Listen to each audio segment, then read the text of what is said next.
Today, I want to react to a comment and perspective I came across that touches on a lot of the conversations people have been having for years, especially in discussions surrounding dating, relationships, and the ideas often talked about by Kevin Samuels.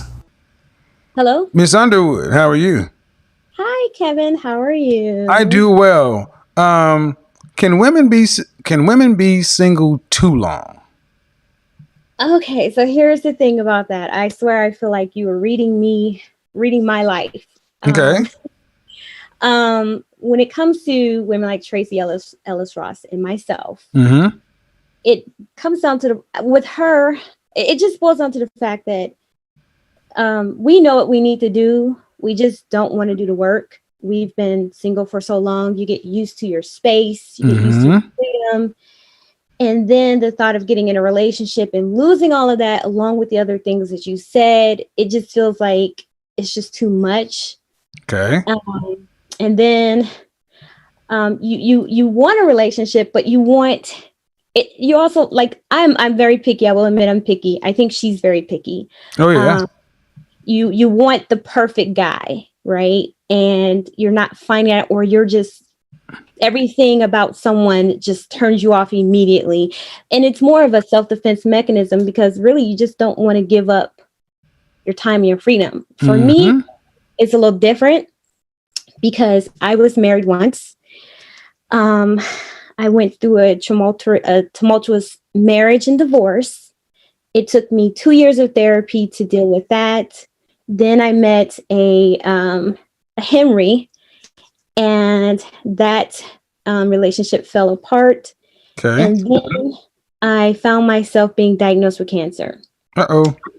So for 6 years, so from 2013, actually I started having health problems in 2012. So from 2013 until 2019, I was going through chemotherapy and radiation therapy off and on throughout the years. So cancer shook my confidence. Mm-hmm. I got focused on that, focused on my health. And then with the thought of, okay, I could possibly die, tried dating. And I couldn't really focus on the relationship because I was focused on my health, dealing with all of that, and then my business. So I Right. put a lot of energy and focus into my business. So let me, because I'm a cancer survivor too. Okay. All the time that you were focusing on your business and everything else, you were still alive. Yes. Still could have had a relationship. Yes. And that's when I was going through chemo and stuff. I didn't want to do that to anybody because I think it's normal to do what you did. But I find it interesting that we're still here. The clock is still going, and we're just doing everything without somebody. When that's the time you need somebody the most. I tried dating. I'm But not it's saying. I'm like, just saying in general. In general. yeah, Oh, yeah. yes, Okay. yeah. Um, it was just that now, this is the first time since since the first diagnosis and the Mm-hmm. rediagnosis. This is the first time I've been in remission, like really been in remission. Mm-hmm. Um, and then COVID-19 hit. Mm-hmm. When COVID-19 hit, a lot of us single ladies are really starting to feel like, Mm-hmm. and then with me being alive, I'm like, oh my gosh, now I don't have to focus on dying. Now I don't have to focus on getting Yeah. my life plan together and focus on leaving something for my child. Now I can focus on myself and, oh, wait, I'm single. Wait, Right. Right. You can't just go. You can't just turn that shit off. That's what I'm right. saying. Yes. So So, I get it when you're. I lost all my hair, my eyebrows. I had the moon face and prednisone. You don't feel it particularly sexy, but I, right. I get it. I get it. But at the end of the day, you still realize, wait a minute, time is going. So let me see, Lola, unmute yourself. So what do you tell your clients though? You get a woman that comes in and she's in her 40s, and she's had a relationship. She's had a history of like 6 months, 3 months. Last serious relationship she had was back in college, but she's extremely accomplished. Why don't match make for women? But Um, uh, we know why. Yes, we know why. But I do get women for date coaching, Mm-hmm. and I just give them the advice that I wish I could have done during years. Mm-hmm. And first thing I ask them, I do ask them, have you gotten therapy? When was the last time you had a relationship? What was the problem? Did you take care of those issues? Why are you single? Mm-hmm. And then for the most part, it's a shift of mindset. Having to get them to change from that I don't need a man, because one thing is I never felt that way. I never felt like I never needed a man. Mm-hmm. So trying to get them to shift from I don't need a man, I'm happy with being single, to it's okay to say you want a man. And once you start with that, saying I want and I need, There you go. then shift that happens and you're more open and you're more receptive. The more positive you are about your dating life, the better quality men you'll start to attract. Oh, Lola, what do you got for me? Thanks, Letitia.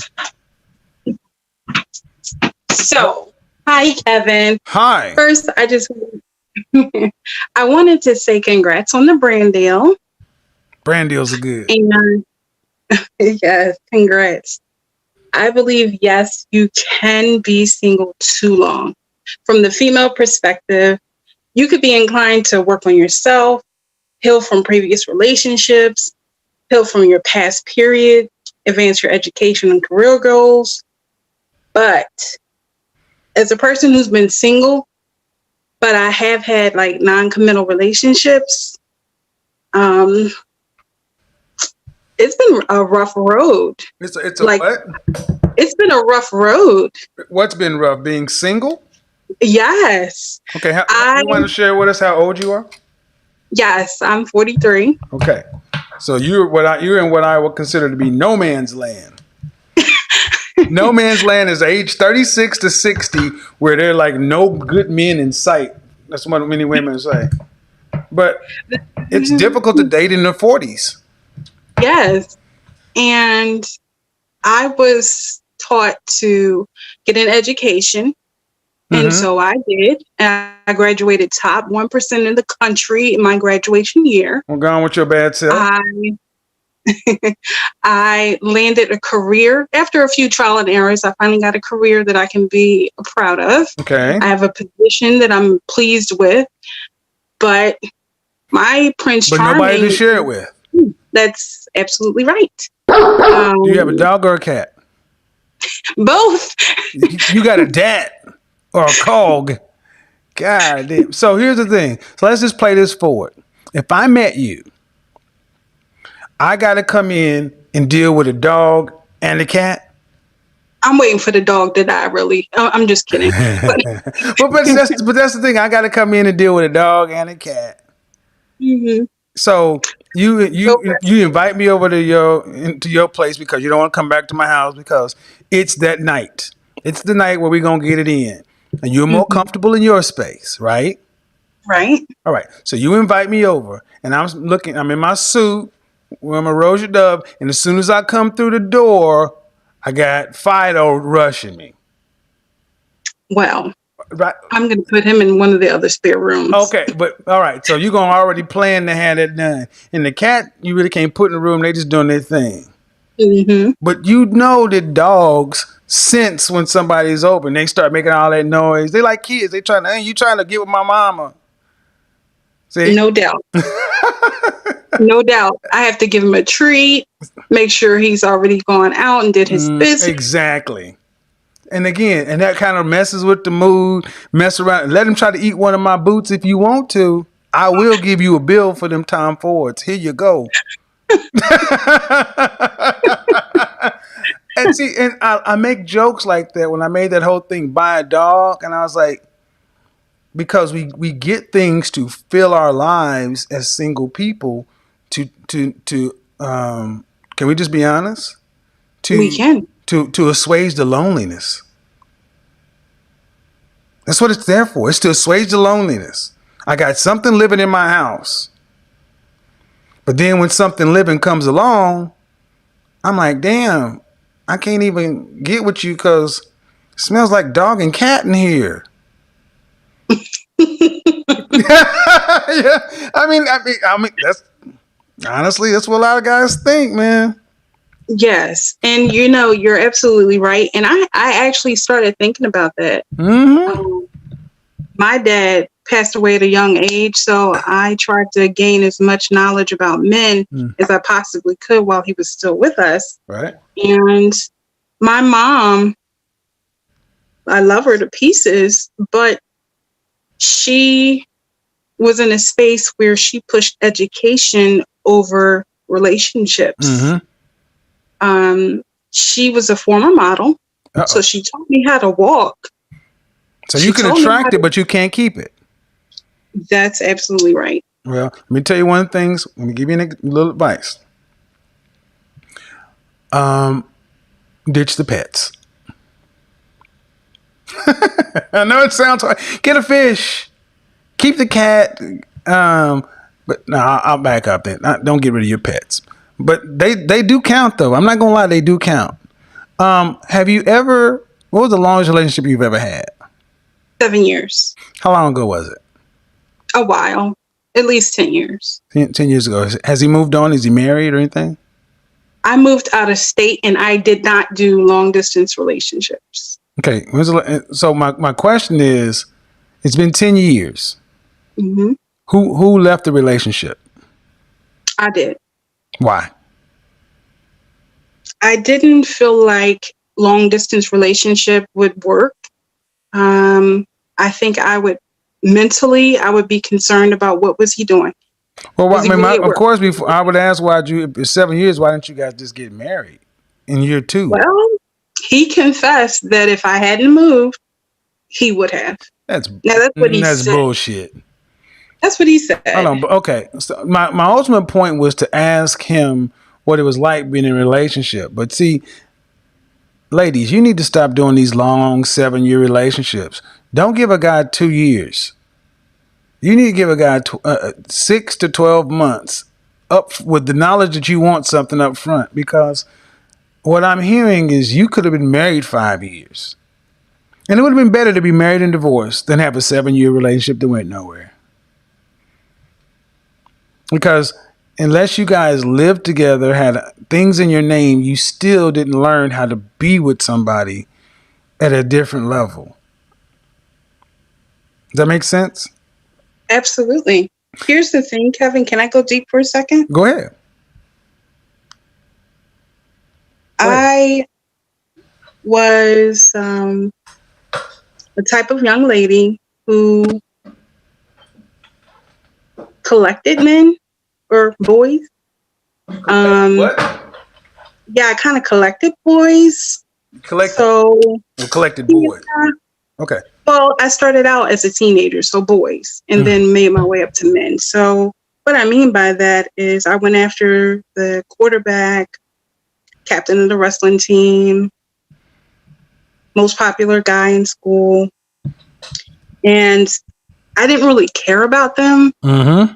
I just pursued them to see if I could. Mm-hmm. And when I did, I got my feels and dropped them.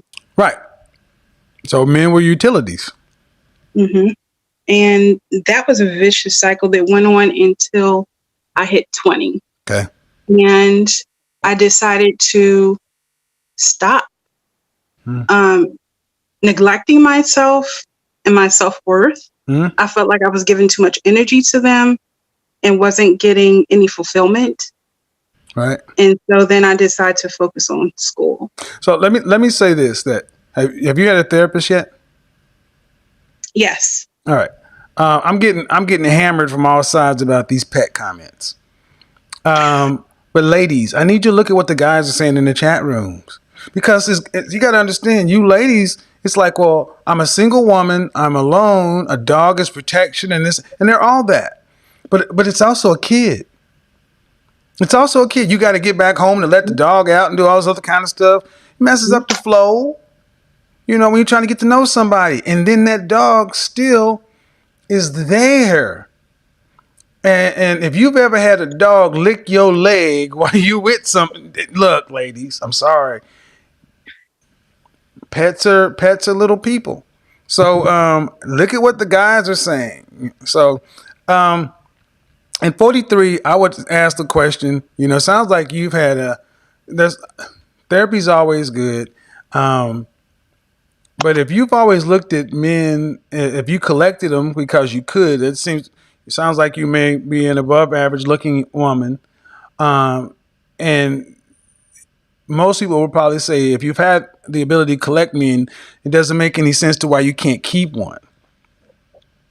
What is a man's purpose? Hi, Lola. Oop, I muted you. And Thelma, you're coming next. What is a man's purpose for you? Now he would be my best friend. Okay. Someone to go through the ebbs and flows of life. All right. And that's something that's earned. And see, what I'm seeing, a lot of women who are past the danger zone really need a way to recalibrate what they think men are for. Some women think men are for sex, and that's it. Some women think men are walking wallets, and that's it, but never really got to understand who men are or what men want. So when they hear these nice things at 40 years old, that you want men to be all these, best friends and things, what guys are really hearing is, well, you want that now that you old. You didn't want that when you was running through us and treating us poorly. When we wanted to be with you and get married and build, there's a lack of trust on both sides. So the thing is, men can ultimately, whether we can articulate it or not, they can really sense or feel when a woman's not really there for them. This is an ulterior motive. Thelma, I'm going to go ahead and let you speak real quick. Go ahead. Unmute yourself, Thelma. And I see you, Letitia. You said your therapist told you to buy a dog. Well, buy a dog. I don't know, man. But dogs are a good way to mess up the mood, though. What's going on, Thelma? Hey, Kevin, how are you? I am well. What you got for me?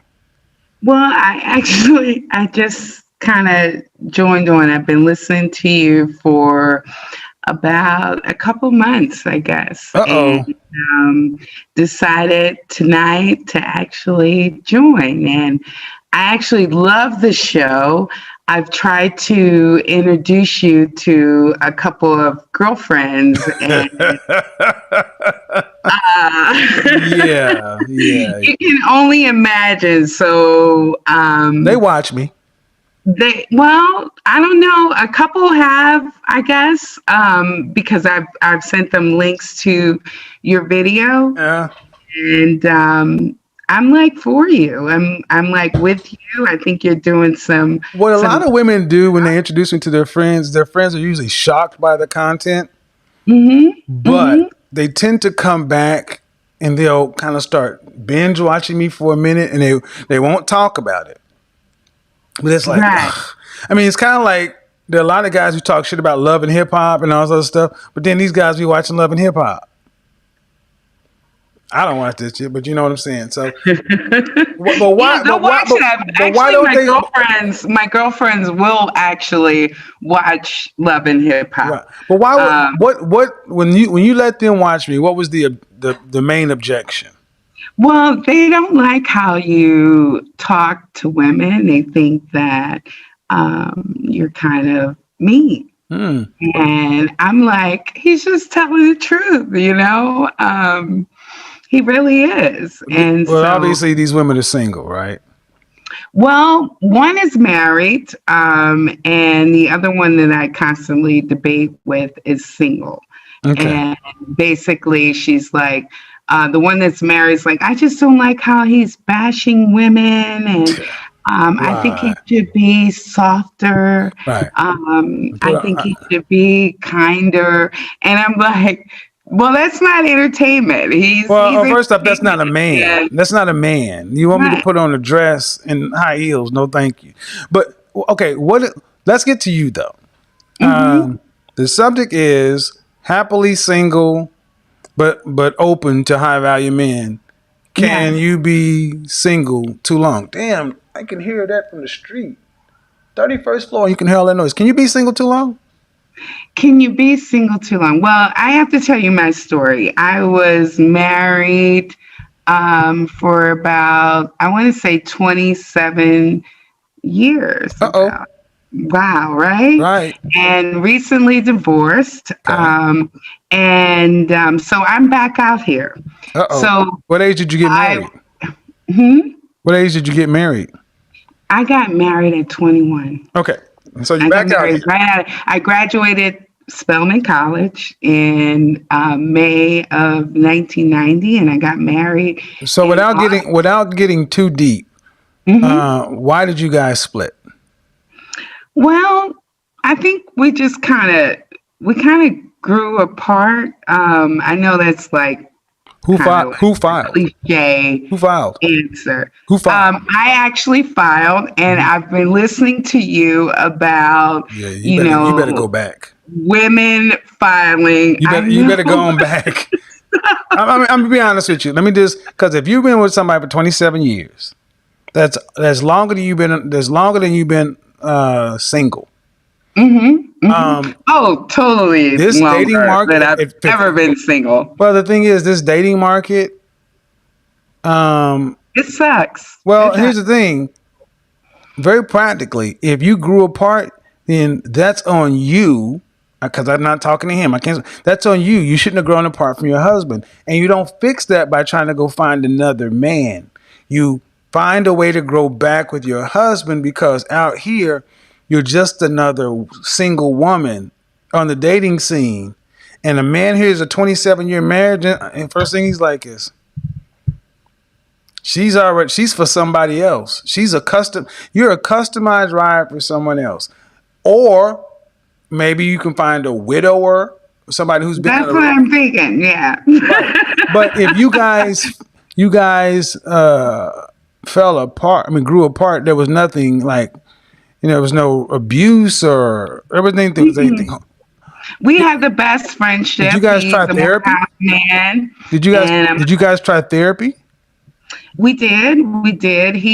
I wanted to go, and we went a couple times. And as soon as the therapist said that, you do a crime, you got to do the time, he was like, "Well, I come home, and I never know what she's going to be with," and he had What do you mean violated our marriage. Oh, he cheated?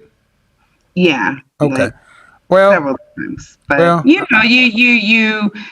it's minor as long as you don't get stuff happens. I always say in marriage, that's here's the how thing. stuff happens. I would say this. That can happen on a dating scene. I mean, Yeah. at our age, we got to be practical. Dating at our age, you got to understand what's out here. And many couples end up reconciling and getting past what they got divorced because they realize what's the alternative? To stay out here and die alone or not? Because you already said dating out here sucks. So I'm not going to It argue with you on does. that. It's not been, I guess, and then I had been ready. I just had a little fun after I separated. Don't tell too much now. Had People might be able to hear your voice. She'll be getting all hot and bothered. exactly right. He might be listening, Man, watch it But now. I think too, like he was always had like, even though very handsome, got it going on, just always like a little confidence issue. And I just realized that no matter what I did, Well, I would say this. You how long have you been divorced officially? Officially divorced. Gosh, I can't even. I think it was last year, 2019, June 2019.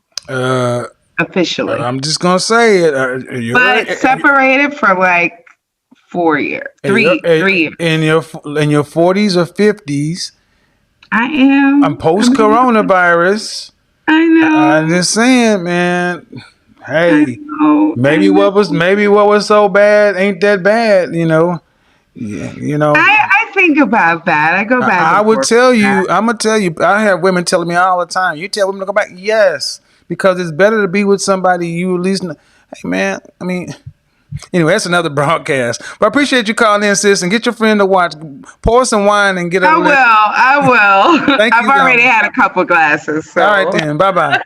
Bye, Kev. I see, man, understand, marriage is different, man. I mean, 27 years, man. So she said her therapist told her to buy a dog. No, don't buy a dog. Avery, come on in.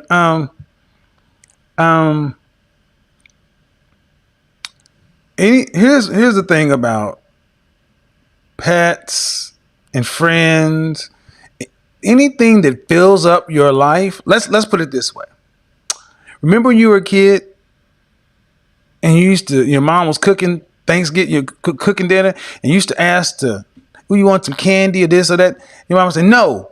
If you eat that, it's going to do what? It's going to ruin your appetite. Right? Or you go to a restaurant and they offer the bread first, and your mama say, no, don't want you to fill up on bread because then you won't want to eat your meal.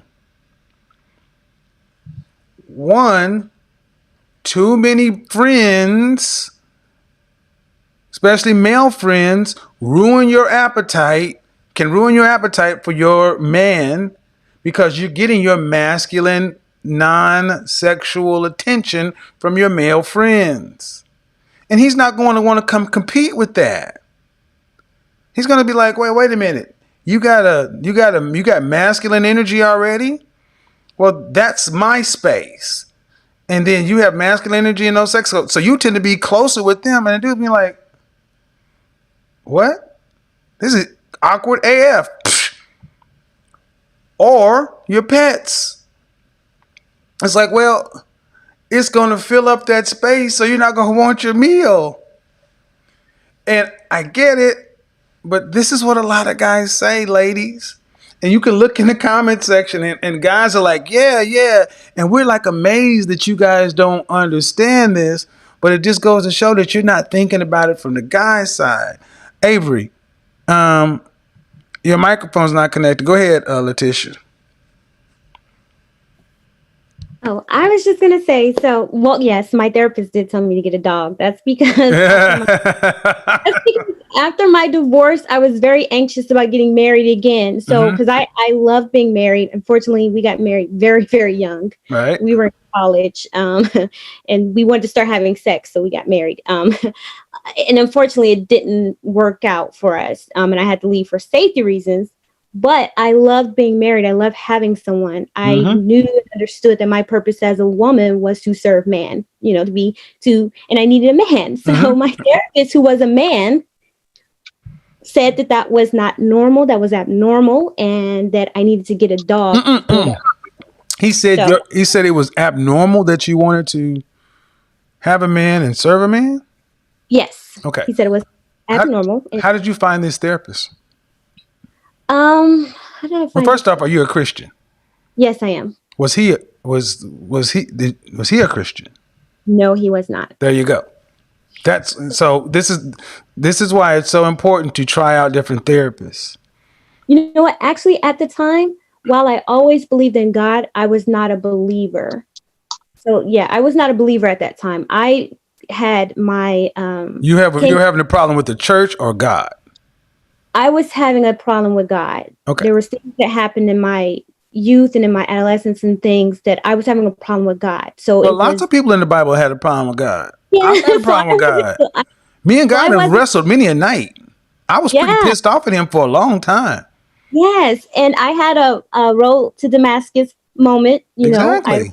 I was Saul and became Paul. Exactly. But before that, the therapist was like, you need to get a dog because it's not normal for you to have this hyper need for wanting to have a man, so I was like, if I don't get married again by 30, my life is going to be over. And so I did get the dog. But then I met my fiance. He liked dogs. My ex-fiance, he liked dogs, so we were fine. But what I really wanted to say was, go ahead. To the women who are above 50, that is the hardest demographic when it comes to dating and matching. Yes, it is. because even the men at that age, especially if they don't have children, and what you are finding is a lot of men, and I know women are surprised by this, but I've always known this. A lot of men do not have children, and successful men tend to wait later in life to have children because they're busy building their careers. And unfortunately, sometimes when you hit that 40, 45 mark, you're not really have put yourself out there for dating. You find it difficult to find a quality match, and time goes on. But men still want children at that age, but they want it with somebody who's younger. Now, I will say the average age that I've seen between me and my network of matchmakers is 28 and 30. 28 and 30. Got another 30 seconds. I got some more people I got to get in. So I just want to say at 50, to the lady that called in before, if you don't work it out, go back to your husband. Exactly. And outside of abuse, anything can be forgiven. To death apart is for better or worse. Get a therapist, stick with it, because it is better to be with someone than to leave after 27 years and then end up in a dating market, because it is hard and it's lonely. Right. I'm gonna have to do another broadcast on this dog thing, because while I understand what your therapist was saying, I also understand that I think more conversation should happen, because it does satiate a need. Anytime you have something in place of something else, it's no different than, masturbation or using a sex toy versus your partner. We get accustomed to things that will it's a doofer. And I don't like doofers, doofer nows. I want what I'm supposed to have, but that'll be a good broadcast. Thank you, Tish. You can stay in the comments in the section. Sylvie, what's going on? Hi, Kevin. I'm new here. So I watched a video from, I'm going to tie it all together, but from last week when you were talking about single mothers. And so I am a single mother. My daughter's 10. And so after watching your video last week, I thought to myself, when she gets older, because I want what I want. And so I don't want to just go for something that I can get, quote unquote, right now, knowing that, there's a lot of headache that comes with having a child for a guy to come in. So I'll wait, another 7 years or so, and then I'll date. However, now I'm wondering whether or not it is the right approach, considering that, the theory of being single for too long. I just want to know what your thoughts were. How old are you? I'm 36. 36. Were you married to the father of the child? No, I was not. All right. What's the longest relationship you've ever had? A year and some months. It's more like 15, 16 months. How long ago was that? More than 10 years ago, yeah. Yeah. Therapy. Because I am in it, actually, yes. Okay. That's part of it, for sure. Basically, you're telling me you're in what I would consider no man's land, 36 to 60. And you've got to this age to where you have no real history of a relationship. Now, you have a child. Right. I'm not going to deal with that. But yeah, you don't know how to dance with us. You don't know how to, have you ever jump rope before? Yes. Have you ever double dutched? Yes. You ever double dutched with somebody else? I mean, double dutch with two people in there, right? Yes, I've done it, but again, I was not a pro. But yes, the thing is, imagine you're an expert at it, and the person you're dealing with is always a half step off. The jump rope won't continue to get tangled. It's not going to work. Right. That's what a relationship is. That it's two people twirling and two people jumping, and you know how to do your part. But when you get somebody else, you start throwing off the timing. I don't know how you got to this point, but learning who men are and what our purpose is on this planet, and learning who women are and what your purpose is, because right now it sounds like you're a single mother. It probably sounds like you have a job. You don't need us. You needed us for, to create a life. But I do. I'm honest to say I'm not fulfilled. Well, right? Okay, exactly. But see, what I mean in the modern world, linking that need that you have to something that men can provide, that's the disconnect. What the need you have linking to what men can provide. there's why I would say, and you want to start working on that, because if you're talking about taking another 8 years off, that means you will be almost 45 years old, and you've had less than a year and a half of relationship experience. That's something that's challenging. Let me get to the next person. I'm gonna keep you in the call queue, okay? All right, thank you. No problem. Vanessa or Avery? Vanessa, how are you? Hi, I'm doing good. How you doing? I'm good. What did I get wrong? Nothing, Uh-oh. actually. I'm very in agreement. I'm actually in a situation where I turned 28 Okay. on Tuesday, All right. and I wake up every day so anxious 20 because I'm getting older. Okay. Yeah. Go ahead. So I don't have any kids. I'm not married. Okay. And it's just lonely. Yeah. What part of the country are you in? Pennsylvania. Oh my. So you want to be married, obviously? Yes, I do. How many kids would you like? I would like at least 2 Okay. or 3. Just like my brother and my sister, there's 3 of us. Mm-hmm. So it only makes sense because we all grew up together and we all, are very close. What was the longest relationship you've ever had? A year and 3 months. Okay. How long ago was that? 2018. I'm actually currently in a relationship right now. It's been a year in June. Okay. And a couple months. But why would you wait? Okay. Does he want to Yes. marry you? No. All right. Well, boo. You sitting down? I'm laying down, yes. Okay. You might want to get under the covers for this one. Okay, give me a second, because I even emailed you because I needed a therapy session. So I guess this could be the preview of it. So Well, if you know you want to be married, I'm ready. Yeah. and you know he doesn't want to marry you, learning how to detach from this person is going to be something you're going to have to do. I'm doing that right now. I'm actually slowly speaking with someone else, but Another this man? person is, yes, Okay. from 10 years ago. All right, well, let's not do that just yet. Okay. Yes. Because typically one doesn't replace the other. Are you guys still intimate? Yes, we are. Would you marry him if he wanted to marry you? I don't think so. No, I don't think so. Cool. All right, then there's nothing okay, no offense. Then there's nothing to lose. Then it's nothing to lose, I agree. It's just that I was taught that when I was growing up that you don't choose a man chooses you.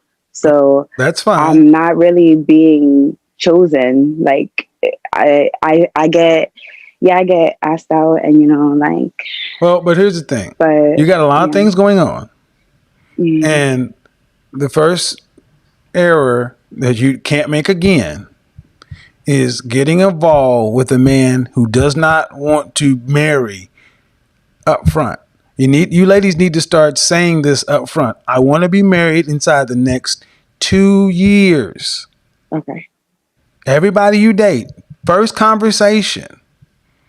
Don't wait, because if a man is a marrying kind of man, that's not going to bother him.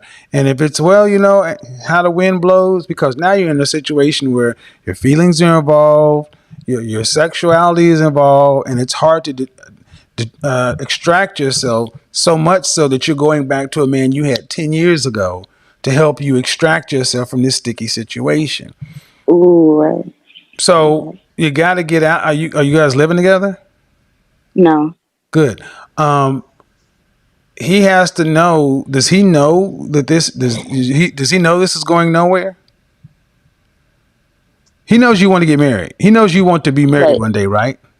That's correct. Yes or no? Yes. All right, and he doesn't want to marry, so he has to know that this is going to end eventually. So most guys, when they know they're not going to marry you and they know you want to get married, they're just keeping it going until you break it off because the sex is still there. The sex needs to stop. Cool. And Okay. yeah, because you're going to need to leave. Because you're the one who's 28 and wasting time, not him. Right. That's why therapy's good to understand how your headspace got this way, and then learning how to put yourself in a position to get clear about what you want, and then moving forward in that kind of vibe, and then going forward only dealing with people who are have the same kind of wants and goals, and then kind of going from there. But it's not a guy from 10 years ago. Those kind of things are. And are you from Pennsylvania? Yes, I am. Is there are you can you move? Are you stuck there? Because No, I can. Pennsylvania is I just not can a move, target but rich area. I agree. And there's not that many. Exactly. Yeah. So, but it's like where it's just like you said, I have What to do you do figure for a out. living? I work for a bank in a call center with our fraud department. So I deal with Pick a city: Charlotte, Austin, Atlanta. Atlanta's not so good for women. Well, my brother is actually in Atlanta, so I do have There are family more that is black there. people there. See, the thing is, you need to have more access. And if whatever you do, you can struggle. You can struggle in Pennsylvania. You might as well struggle being around more black folks. But the thing is, the net of it is, if he knows he doesn't want to marry you, and even if he wanted to marry you, you know you wouldn't marry him, and you know he doesn't want to marry you. This is a dead end relationship. The only thing that's keeping you guys here is sex and history, and the history just seems like a history of you'll do for now, which I'm against do for nows, because Right. when you're involved with someone, that desire, that need is fulfilled. So you're not even vibrating at a level to where an opportunity can see you, because the sign says no vacancy. So I should be single, but not for too long You should be because I'm single, 20. and you need to be single Mhm. with and then get your head together and then move forward, knowing you're single but you're wanting to be married. Because if you continue to do this, you'll look up and you'll be 40 in the same situation. All right, Ma, I got to get on to the next one though. Thank you. Info at bykevinsamuels.com. That's how you book a session. All right. Jiminy Christmas. I'm saying Jiminy Christmas for all the people that are in here. Avery, go ahead and unmute yourself. I'll stop. Y'all, the dog lovers are killing me here, man. I love dogs. I do. Hello. Hello, can you hear me? Oh, I can. How are you? I'm great. How are you? I'm good. What did I get wrong? Where have you gotten wrong? I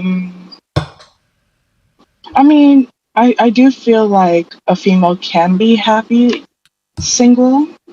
I do have that mindset. First of all, I'm 24. Okay. I'm Haitian. I'm Caribbean American. Last year, I just recently left from a very cult-like religion. So their views on marriage, their views on singleness is like very extreme. So at this moment, I'm trying to learn how to change that mindset. Okay. So. Okay. I came from being a Jehovah's Witness. I don't mind saying that. Okay. I came from being a Jehovah's Witness. Okay. So when they're saying, oh, a woman is single, they want her to be single for life. And not only that, for her to stay a virgin, for her to stay a nun, single. You understand what I mean? Yeah, I'm from Oklahoma. It's the Bible Belt. I'm very familiar with. But the thing is, you say that you believe a woman can be happily single. Happily single, if that's her choice. You know what I mean? I feel like also she can't be in denial knowing fully well if she wants to get married, listen, stop saying you want to be single. It's perfectly fine if you want to be married. Like, I feel like what percentage of women can what percentage of women on the planet do you, even in this country, what percentage of women do you think could be single from birth to death, happy? I would say women that don't want children. What percentage? Like, what percentage? Yeah, of all Like women. a very small percent. A very small percent. Because I feel like as a female, you have that desire for a mate. Okay, so You have that desire. so at 24, what's a very small percent? Give me a number. You know, I'm not going to hold you to it like you got to predict it, but just give me a number. Oh, okay. Probably like 15%. Like, I don't know. I think that's high, but I'll take it. If 15% of women can be happy and single, if I say women can't be happy and single, that means 85% can't be what the 15% are. Right. Mm-hmm. So in general, what I'm saying is more accurate. See, having a conversation about the 15%, which I think is high, doesn't really help anything. It's like another thing. It's like, well, not all women are like that. Well, the thing is, enough are like that. And enough women don't want to be happy. Enough women don't want to be single. Listen to all the women who were on here. Every woman who's got in before you does not want to be single. Mm-hmm. Did you hear them all? Yes, I have. Right. And you're the youngest one. Yes.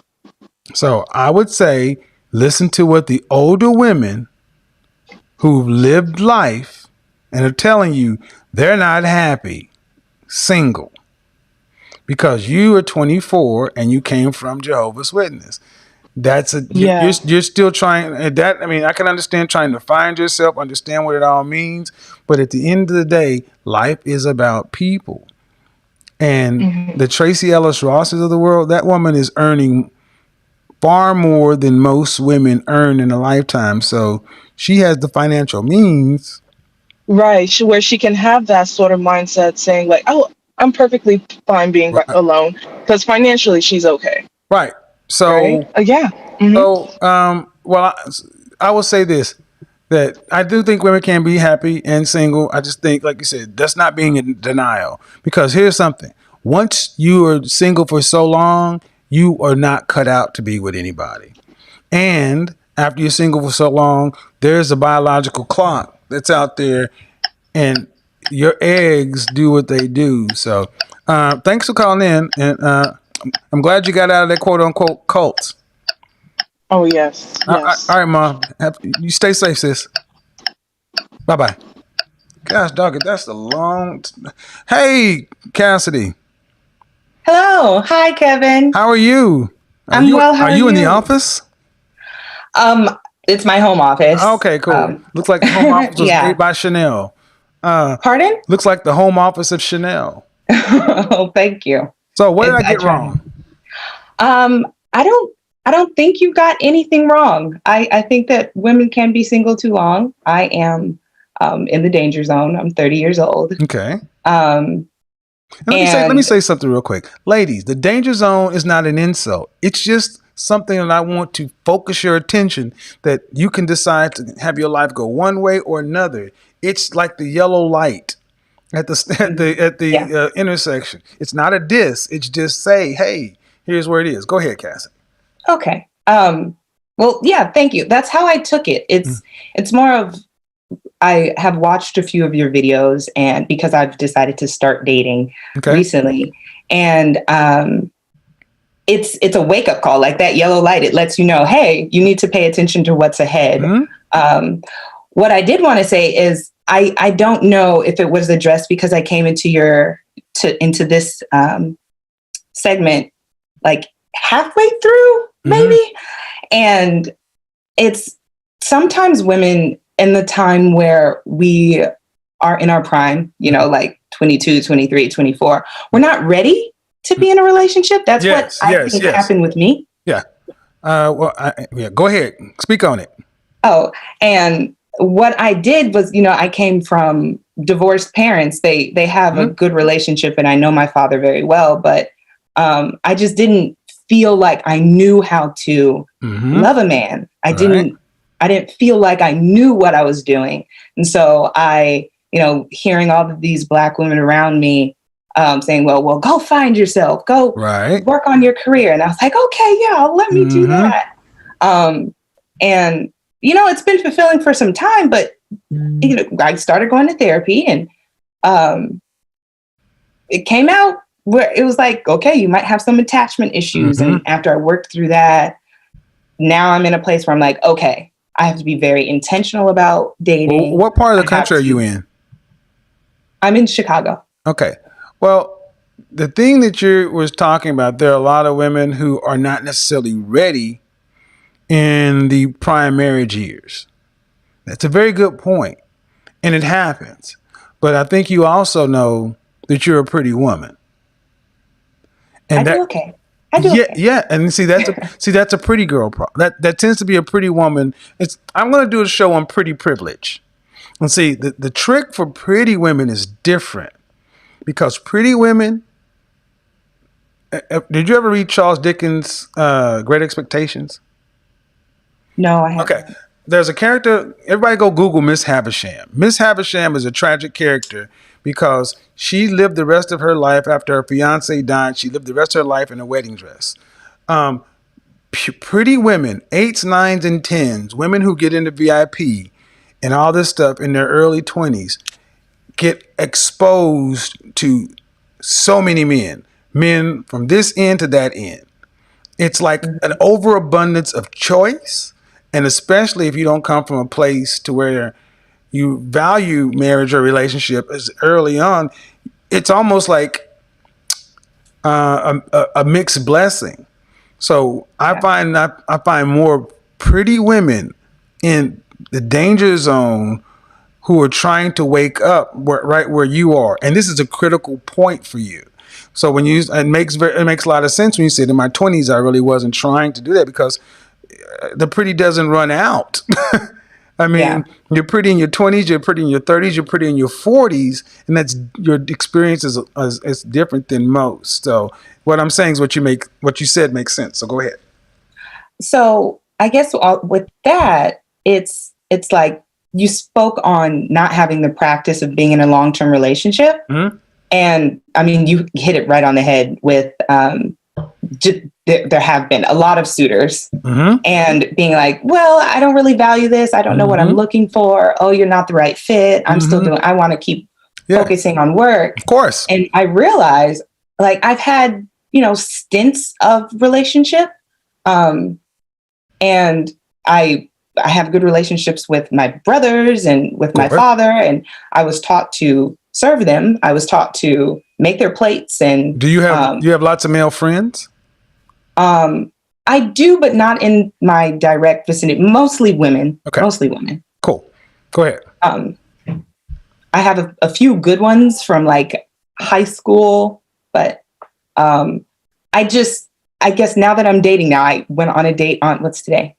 I went on a date on Monday. It was, reservations. Right. Got all dressed up and everything, and it went really well. I have another one, a week from now, and I am.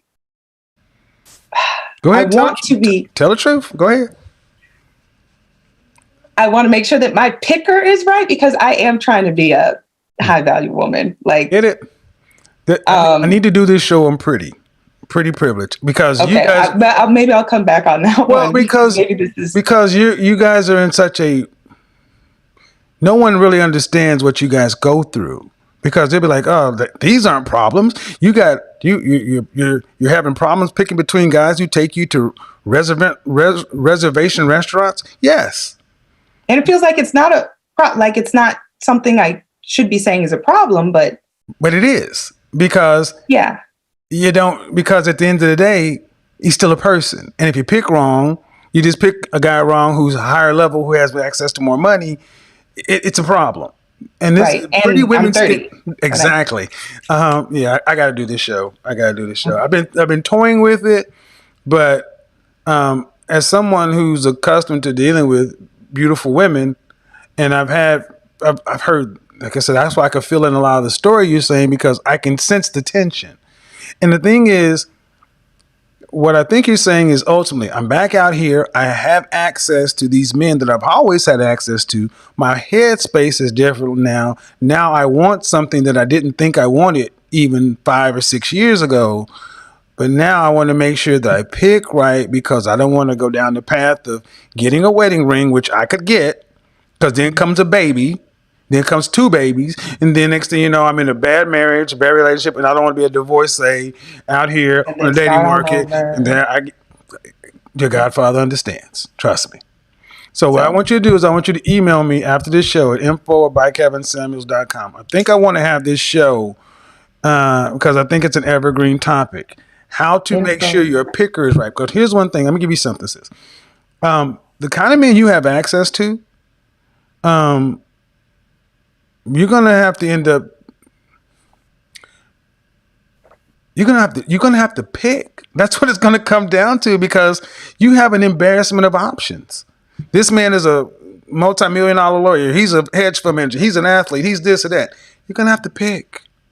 And see, the thing is, you have to ask yourself, what kind of life do you want? What kind of lifestyle do you want? Okay, after everything's taken care of, who do you want sitting next to you on the couch while the kids are over here and the dog is over there? Who needs to be sitting right next to you if you got 100 guys wanting to sit right next to you? That's what you have to answer. Okay. So email me, okay? Okay. All right, sounds good. Thank you. Bye-bye. Yeah, guys, I know I got a video on my show talking about being pretty rich. Pretty is like having a lot of money. And believe it or not, pretty women, a lot of people think pretty women have it easy. And while they do have it easier, it's not easy being a pretty woman, because yeah, it's a show. It's a show. I don't want to get off the track. Shalinda, unmute yourself. Hello. Oh, hello. How are you? Nice to meet you. I mean, yeah, nice to be speaking with you. I'm doing well. How about you? I'm good. What did I get Good. wrong? You didn't really get much wrong. I'm 22 and I'm attracted to an older man.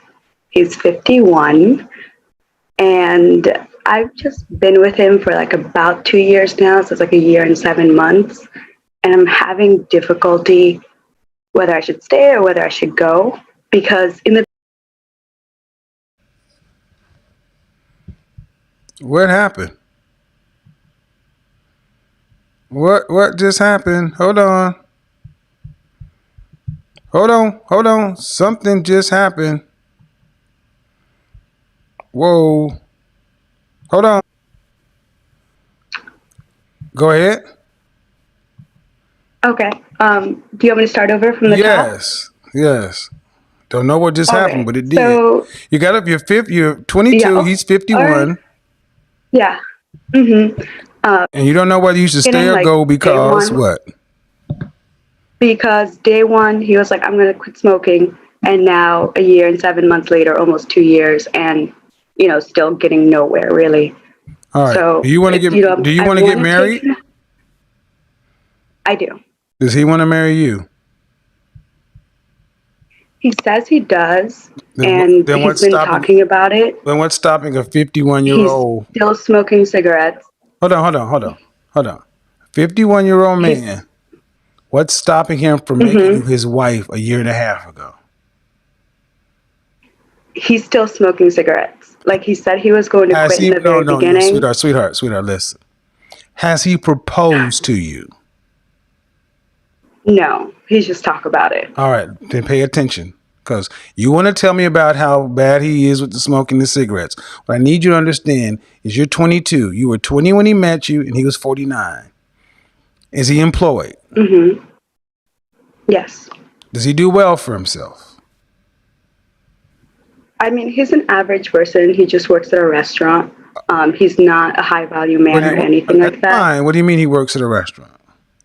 Is he a server? Like he does like No, he's a delivery driver, and he also does CWP, which is concealed weapons permit. Okay, so no, let me slow. Yeah. Slow. Average earner. Do you want children? Mm-hmm. I do, like 2 to 3. He cannot afford you. No. Then there's nothing to talk about. You want to talk about cigarettes and smoking, and I'm telling you, you're with a man for 2 years who has not once proposed to you because he can't afford a wife. Okay. But you're more. I mean, I was going to I'm getting my accountancy degree, and I was planning on getting my master's and being the owner in the relationship. Where's your father? In Pennsylvania. I'm in South Carolina. I need you to slow down.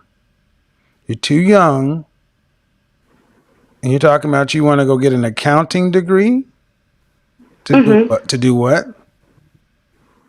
I'm currently in my junior year at Purdue University. Okay, congratulations. But sweetheart, you're too, okay. You need to live a little, you need to, okay. You're lost. Okay. You're lost. You know ways you should be with a 51-year-old man who doesn't want to marry you as a delivery driver. Sounds like a loser. Sorry, you may like him, but that's a loser.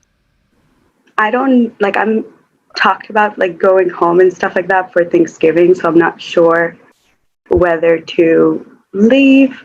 I'm just having a difficulty leaving because, I care about him and stuff, and I know. He's a loser. He's a loser. And I'm sorry, at 50, and there's something going on with your self-esteem that at 22 years old, you're dating a 51-year-old loser, and you're worried about him smoking. Therapy. Dad's not there. Daddy issues, all kind of stuff going on. Wrong program, though. Hold on. This is wrong program. I know. You can't overtalk me. This is wrong program because it's a different show. And I'm trying to give you a little help that I can, but you're on the wrong topic. I'm sorry. I just wanted to get advice real quick. I did. I know. That's why I gave it to you. But again, thank you. Wrong topic. You need therapy because there's no way you should be with a 51-year-old smoking loser. Worrying about talking about him smoking when you know he can't afford you. If you messed around and got pregnant, that would be the worst thing to happen because you dating a Uber Eats driver who does concealed weapons permits. No. And somebody needed to tell you, and your daddy can't, so I did. Thank you. Yep.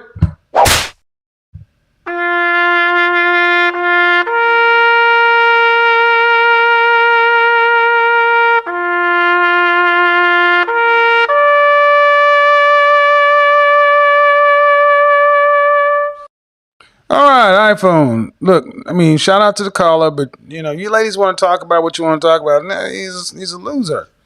No offense, dude, but you shouldn't a little bit more. You don't need a 22-year-old girlfriend if you're driving for Uber Eats. At least go to DoorDash. I think DoorDash pays more. What's going on? What's your first name? Good afternoon. Huh? My name is Jasmine. Jasmine, I thought you was Optasia. What's going on, Jasmine? What did I get wrong? Why did you think that? I didn't think you got anything wrong. I really enjoy listening to your show. So a little background about me. My mom passed away when I was a child, 5 or 6. So I was raised by my dad, and I only have brothers. And I feel like sometimes they were teaching me to be too independent because I'm they never talked to me about how to get a husband or anything. They just said, go to school, get a good job. Which I'm 26. 26. Now, you do realize the topic is, all right, happily single. Can women be single too long? Exactly. I agree. I understand the topic, sir. Go ahead. So what do you have on the topic? I feel like women definitely can be single too long. I'll talk to certain friends and they've been single their whole life or 8 years. And it's they don't ever have positive feedback. And it's I just want to know, what do women who have a goal for themselves as far as marriage and children, what should we aspire to? Because sometimes talking to other women, I can't tell. Well, it's so blurred. I'm assuming your parents weren't married? They were married 35 years before my mom passed away. And where's your They were dad? high school sweetheart. He lives down like 30 minutes away. Do you talk to him about relationships? I do, and he always tells me like a guy's gonna be lucky to find you. He gives you like that old time. Oh, he gives you the father advice. he gives you the sugar and spice and baby girl princess stuff. All right. Yes, sir. Well, here's the thing. High level. I don't know if you're dealing with a bunch of single women who are out here dating, pretty much bad to be around because they're going to have negative inputs because dating today sucks. This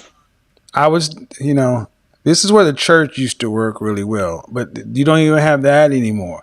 You need to, I don't know, too bad your father gives you the sugar and spice, but you need to get around women who have had positive relationships. And my sister's been married 21 years, and she's only 40. So I try to speak to her more than him. But the thing is, all right, the thing is, you want to be married. Mm-hmm. Why?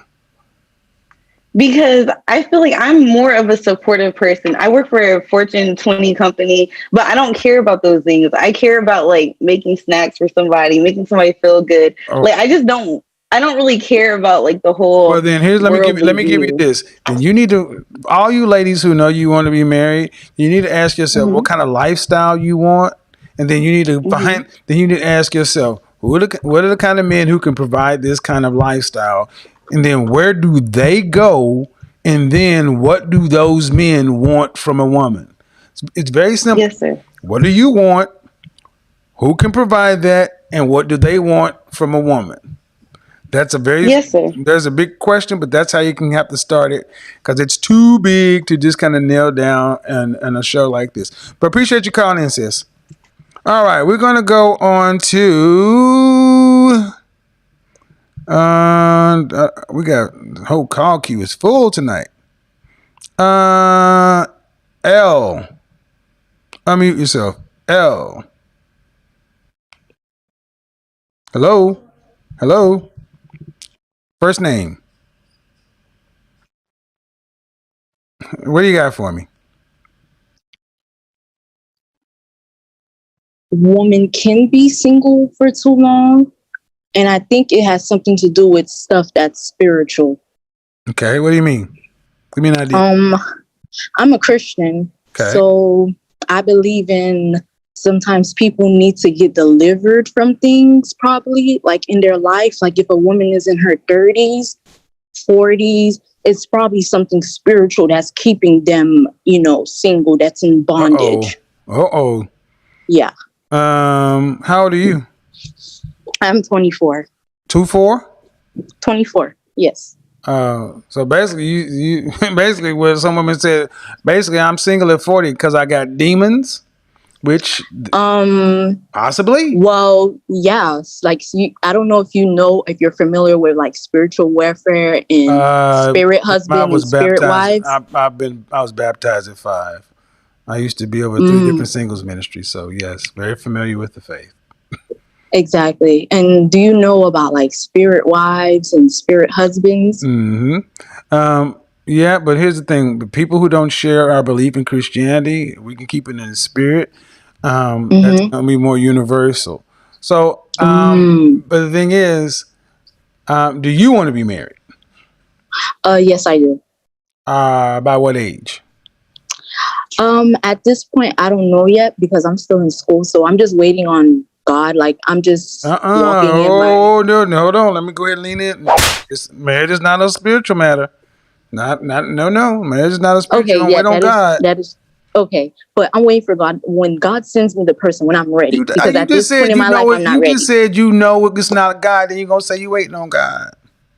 I am waiting on him. But I know that what he has for me now is not to, be thinking about marriage because I'm in school still. So I have to finish school. Because if I just got out of a relationship. Hold on. What you're saying is theologically not correct. It's not practically correct. You're just saying that because You're saying it, but it's wrong. It's not even taught in Christianity. What you're saying is not true, ma'am, according to what we believe. About getting married? No, you're saying, I just know right now that God don't want me to do this. He wants me to be doing, he wants that. Ma'am, as a Christian. So what's the truth? Okay, let's start from the base. As a Christian, what is a woman's place in the world? What's your purpose? My purpose is to, serve God, of course. Wrong. Walk in my purpose. Wrong. No, that is wrong. Wrong. Again, I've been over 3 singles ministries at church, and I've been married. Your purpose is a man. In Christianity, you have volunteered to be a Christian. Your purpose is a man. Eve's purpose was to solely help Adam, not to serve God. Her purpose was to be his helpmate. Adam had the charge, the purpose. See, what it sounds like, and many of you young ladies are Christians, but you have a flawed understanding of Christianity, and you want these spiritual, God is your husband right now. And I've seen this run through our church to where I push back against it when I hear you young Christians talk about this. No, ma'am. Marriage is a natural choice, because if marriage was a spiritual choice, God would be responsible for all the divorces, and he is not. But God created marriage. No, he did not. Yes, he did. No, did. he didn't. Okay, you're going to argue? Okay. I'm not going to argue. You're 24. Okay, you're not going to argue with me because, one, I know what I'm talking about, and I can, first of all, even if you're a Christian, you shouldn't be arguing with me in the first place. Okay, correct. Were Adam and Eve married? Yes. Who performed the ceremony? Jesus did. Oh, God? Shit. Seriously? I'm saying oh shit because are you serious? God, Adam and Eve were married? There was only one person on the planet. It was Adam. God put him to sleep and he went inside of him, took out a rib and said, flesh of my flesh. He made Eve. He presented Eve to Adam. They didn't get married. Who did the ceremony? Simba? Are you kidding? They weren't married. Oh, let me go ahead. No, this is crazy. Jesus performed the Not Jesus, God did. Jesus, God, Holy Spirit, the same. Jesus performed the ceremony of Adam and Eve. Jesus was. I'm laughing because, man, you got to know that that's not even chronologically correct in the Bible. Adam and Eve were in Genesis. Adam and Eve were in Genesis, ma'am. That was the Old Testament. That was the Old Covenant. See, what I'm showing you is you have a very, very immature knowledge of Christianity in the text. So I'm telling you, what you think you know, you absolutely don't know. You're talking about the Old Covenant. You're talking about back under Leviticus and Moses and Judges. We're in the New Testament. Oh, wow. Yeah. I still believe. See what your sit down. You need a covering. I'm going to take it back. If you're a Christian, who are you? Who's covering you right now? What man is covering you? What man? Well, my pastor. Okay, is your pastor married? Yes, he is. Then he can't cover you. You're part of the flock. There's a lot that you need to see. What I'm saying this, ma'am, because you sound like there's a video I have called Christian Feminists. Go back and watch it. Far too many of our black women are super believers, but you believe a warped gospel. Warped, misunderstood, misinterpreted to the point to where you can say, I don't have to do anything. I'm waiting on God to do it. And God is not responsible to provide you a mate or a timing. He didn't Boaz happed up on Ruth. God didn't say, hey, go find Ruth. She's over there. Yeah, it says he who finds a wife finds a good thing. But and what does that mean? He who finds a wife finds a good thing, which is and what else? What is it? Who you find the wife finds a good thing and find favor with the Lord. But what is that? What is the presumption in that statement? The presumption is that you are a wife first before you are found. Exactly. Which you're not. You have to be a wife before you're found. You're right. Exactly. So that's what I'm saying, young lady. Warped understanding. You guys throw out scripture like tic tacs and you don't understand what you're talking about, and then you try to live by it. He will find that the wife finds a good thing and find favor with the Lord. But you got to understand, you must be a wife before you get married. How do you become a wife before you get married? That's your mother's responsibility and the women of the community to make sure that you are prepared to take on the charge of being a wife directly from your husband's house to your husband, from your father's house to your husband's house. You're never supposed to be uncovered. Who's supposed to be covering you right now is your father until you get with your husband. So when you say I'm sitting around waiting on Jesus, no. You got it all wrong. Yeah. You got it all wrong. But thank you. I have my dad. My dad is in my life. Okay, well, again, then that's who's supposed to be covering you, but it sounds like you're covering yourself. All right, then. Appreciate it. That was interesting. Yeah. You got it wrong, though. Bye-bye. Otasia, everybody. Otasia.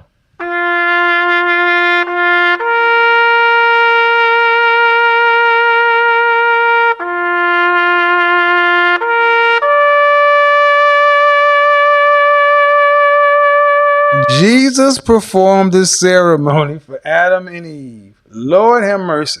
We're going to need at least 5 people to throw $1 in the super chat for that. That was worth it. Shout out to the caller. I think she understands that, she has a few things up. It's good to believe, but it's bad to believe a wrong-headed doctrine. That's why I've done the broadcast, Christian Feminists. And there's so many black women who are married to Jesus, married to the church, and just wrong as French toast, and sitting up there saying God gonna send it, and God ain't got nothing to do with your dysfunction and not understanding why you are where you are. Alexis, go ahead. Alexis, unmute yourself. Hello? I can. What you got for me?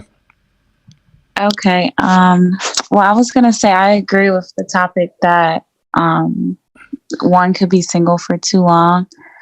And for me, like I guess you can say freshly single after. Okay. I've been single for 3 months, and I was in an 8-year relationship that I actually ended because I just felt like after 8 years, like if the guy didn't know that he wanted to marry me, like, how old are you? What's the point? I'm 25. Oh my. Yeah. You were since she was 16 or 17? 17, yeah, 17 years old. Any children? No children, no. All right. So where's your dad? He's not in my life. All right. So I always recommend everybody get some therapy because it's a good time to, especially if you're raised by one parent. It's not saying you're crazy. It's just we need to get some of these things talked out or found out or understand why we do what we do. And friends and family are not equipped to give us what we need. You can't get this from your girlfriends or your homeboys. Number one. Number two, being in a relationship for that long, I hate to hear that. But going forward, it sounds like you're a relationship kind of person. Yeah. Just need to make sure you pick better or before you can pick, you need to know what you want and what fits you. That's why therapy 1-to-1 is so important. Because basically what you're going to say is if you have 8 years into this, did you leave the relationship better off than you entered it? I think so. Okay. Well, that's a good thing. But, going forward, do you want to be married? I do, yeah. Okay, well, then going forward, don't date any guys that don't want to be married. Mm-hmm. Simple as that. Because you're a relationship kind of girl.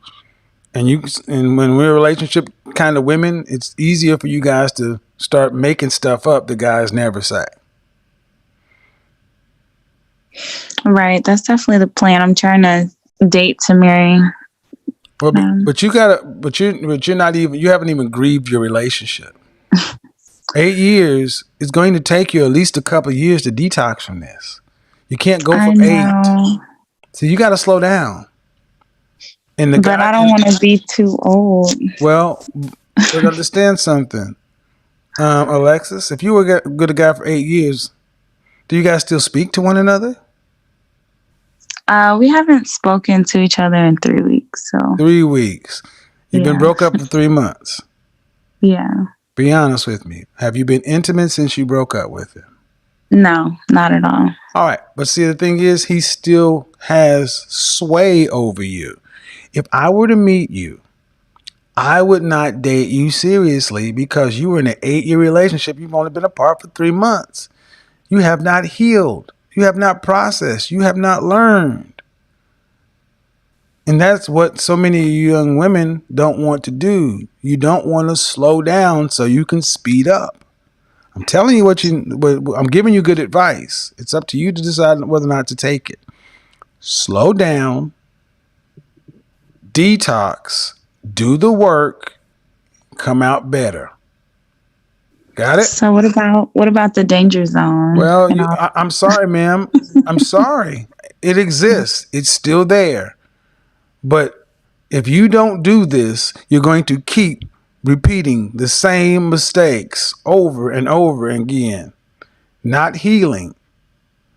You cannot drag trauma and brokenness into new situations and produce healthy. The thing is, you learn and you don't do an 8-year relationship without a marriage again. That's what you do. I know it sucks, but that's the truth. All right. Thank you. 512. Unmute yourself. Hello. First name. What's your first name? What you got for me?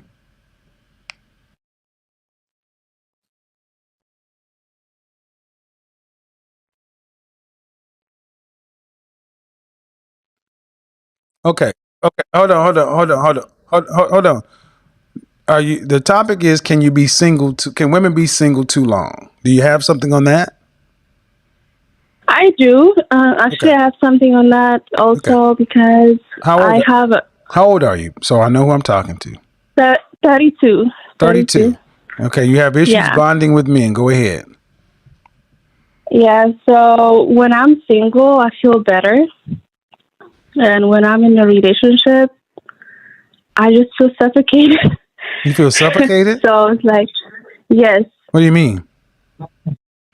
I just don't feel good. I don't know what to do, after, like that honeymoon. I don't know what you mean. Like, the time you meet and you feel good, I like it, and I feel like I like that guy, and I want to be with him the rest of my life. That's how I feel when I enter it.